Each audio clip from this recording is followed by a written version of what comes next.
Grind, guys? Ray Yergs back here for another episode of the Third and Long Pick Six Show. Hope you guys are doing great. Welcome into Week 8 NFL recap. We go 3-3 this week. Was looking promising in a couple of ways where we could have went to 4-2, maybe even 5-1, but no harm, no foul. So let's stay calm. 3-3 puts us at 23, 24, and 1 on the season. Plenty of weeks left to continue getting that mark above 500 and get back to that consistency. But which we have been. We've been getting that consistency. We have only had 1 or 2 really bad weeks. So let's continue to grind and find the ways back to winning. All right? If you haven't done already, make sure you go subscribe to the YouTube channel at The Real Ray Yergs. Also, you can follow me on Twitter. And don't forget to hit that like button, hit that notification bell. Really appreciate it. Really appreciate the support, and make sure you follow. All right? So let's get right into it real quick here. Broncos late, trying to get that over in London, and they elect not to kick the field goal down in Jaguars territory. We fall just short on the over, but big win for the Broncos. That puts them back into the conversation about, can they make a little bit of a run, get a little bit hot? I don't know. We'll see what happens. But that's a big win for them. Still, they did not play good at all against the Jaguars. But win's a win, no matter how ugly it may be. Jaguars had their chances to win that game. Are they going to be sellers today? We'll see. As predicted, Saints blowout victory against the Raiders. Home underdog cashes big time. Listen, as I said in the betting video on Saturday, Kamara was going to have a big day, and boy did he. 3 touchdowns. He said that he wasn't playing very well and that he was going to, he needed to play better. And that's exactly what happened. That's exactly what I said and how I handicapped the game as to why I didn't really think that they should have been home underdogs, but easy cover there, shutout victory against the Raiders. Essentially, the Raiders season is over, in my opinion. There's no recovering. They've been playing poorly all season. This just puts a stamp on it. I would expect maybe that they might be a little bit of sellers today. There might be some teams reaching out to see if there's anybody available that can help their teams. Listen, so we had the Falcons, okay, at -4. And I kind of wrote off the victory, after the 2-minute drill. Falcons, they're up by 3. And they get the ball back. Panthers use their timeouts. And the Falcons were able to get another field goal. Okay? And so they're up by 6. And I'm like, we might get this covered with 1 minute and 30 seconds left. P.J. Walker miraculously makes this throw to Moore that I don't even know what the Falcons were doing. They might have not even known that he could make that throw, given the fact that the way that they were playing defense. And he makes a miraculous catch, scores the touchdown, and then they miss the field goal because of the penalty. So I'm like, okay, so maybe we still have a chance in overtime. Falcons get the ball, maybe they can get a touchdown and get that -4 cover. But it doesn't work that way. They win by a field goal. We thought we had the cover. We lose the cover. We thought we had the cover again. It was a lot of back and forth. Great game. Falcons look pretty strong. Panthers look pretty good too. I'm not going to lie.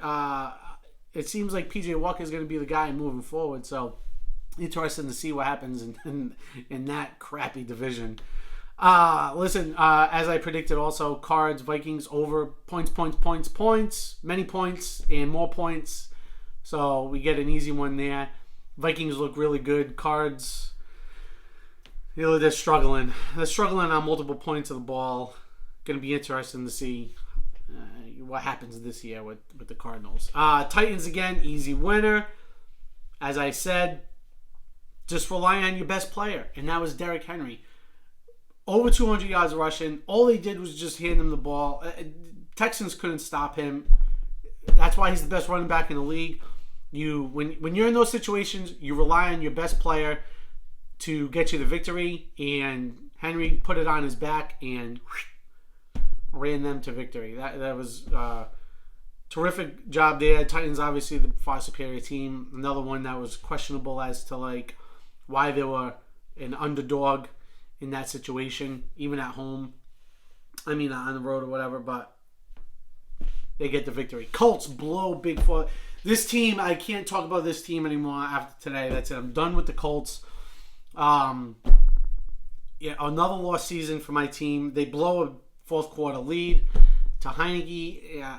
This is just bad on multiple levels. Apparently, the offensive coordinator has been relieved of his duties. Hines is probably on his way out the door. I'd be surprised if anybody else might be traded. They seem that they're going to might be trying to get draft picks, trying to get back into somewhat of a rebuilding mode.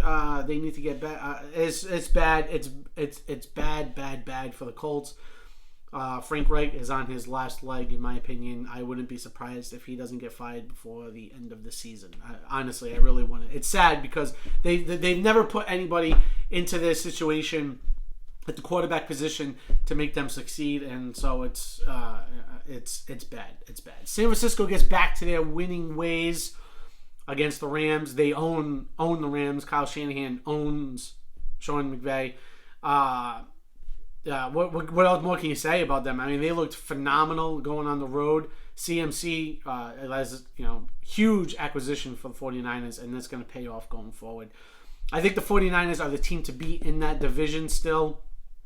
Even though the Seahawks are in first place, I do believe that the 49ers are going to start to get right. CMC is just going to be able to get better as he learns the playbook more, and it showed in a big way on Sunday. So I think that they're still the team to beat. Rams are fizzling down on their way out, but that's just what happens when you win the Super Bowl. You come off a Super Bowl year. It's just not going to be the same. So with that being said, they look great. Jimmy G is going to be Jimmy G. Nothing much more to say about them except that they look great, and they're moving up quickly, and they're the team to beat in the division. Last topic: Packers. They're in huge trouble. They another loss. They fall to 3-5, just like the Bucs. They have no help on the wide receivers. They looked good in that game against the Bills. I mean, they played very well. It's just that when the better team is the better team wins, and that showed on Sunday night in Buffalo. There was a lot of good things. They were running the ball phenomenal. Buffalo couldn't stop the run at all. It's just Aaron Rodgers is playing poorly, and he just doesn't have any wide receivers, and they don't. They have some injuries, but I don't think that's enough to help them once they come back from injury. I think they need to maybe make a move, try and go get some type of competent wide receiver that Aaron Rodgers can trust and throw to in order to salvage their season. That's really what they're missing. If they can get that, they might be able to right their wrongs and squeak their way into the playoffs. But sitting at 3-5 is not looking good right now. Another loss, essentially, I think, is just going to put them down at the bottom, looking up, and might not be making the playoffs. But they're going to be able to right their wrongs quick. And I know the Bucs are going to try and right their wrongs just as quick as well. So it's going to be interesting to see how this moves forward. I mean, the NFC is kind of wide open for a playoff team. So you might not have to do much, but you should be able to do enough to try and get there. And I think the Packers need to do that this week in a big way. Power rankings, topic you all been waiting for. What has changed since last week? Well, not much. Okay, Eagles still on top, especially being undefeated. They roll against Pittsburgh. What more can you say about the Eagles except that they keep getting better. They get a couple acquisitions on defense. I mean, A.J. Brown looked phenomenal. Jalen Hurts looks good. This team looks well oiled and a very much completed team. Eagles fans gotta be ecstatic to what they see here. So Eagles at 1, Bills stay at 2 with a big victory against the Packers. Chiefs with a bye week, they stay at 3. Moving up a spot, Vikings from 5th to 4th, in my opinion. Vikings with another big victory. Sitting at 6-1 in the season, they look great. What more can you say about the Vikings except that they probably could clean it up a little bit more on defense. They tend to still give up a lot of points, but offensively they look phenomenal, and Kirk Cousins looks great. But like I said, throw them in on Monday night or Sunday night or primetime game, and if they play primetime games all the rest of the season, they'd probably lose. But they look great. Vikings move up to 4 and squeaking into the 5th position because of the Giants' loss. So the Giants are out. Ravens, in my opinion, squeak into the 5th position, just ahead of the Cowboys. What more can you say about the Ravens? The big victory on Thursday night against the Bucs. Even though the Bucs are playing poorly, but they look good. They made some moves that is essentially going to help them. Is Deshaun Jackson going to be able to help them on the offensive side? Possibly, but they get Quinn from the Bears, so that's a good defensive acquisition. So it looks like they're trying to make the right moves because they need to in order to compete with the Bills and the Chiefs in the AFC. So like what they did there, they squeak into the 5th. Teams to watch, 3 teams to watch. 49ers, obviously, they're back into the top 10 in my opinion. So I like to see where they move going forward. Start stringing together some wins. Seahawks are another team that are creeping closely getting to the top 5. They're in my top 10 also, especially being at 5-3, sitting at first place in division. What more? They're playing great football, especially offensively. What more can you say about the Seahawks except that Pete Carroll finds ways to win even without Russell Wilson apparently. Shots fired by Tyler Lockett maybe with some comments. I don't know. We'll see here. And finally, 3rd team to watch in my opinion. You got to keep an eye on the Falcons. They're sitting in first place in the NFC South. How can you not avoid them? They're in the top 15 in my opinion. Even though they're, they look really good offensively. They're struggling on the defensive side. Mariota looks good. This team does look good, and they are a first place team. So can they string together some more victories? But the teams, the Saints are going to close in behind them quickly because they're playing good football. Kamara's coming back playing well. Andy Dalton looks to be the starter moving forward, but they're playing good with them. So what more can you say? So gotta watch the Falcons. Like to see what they do moving forward.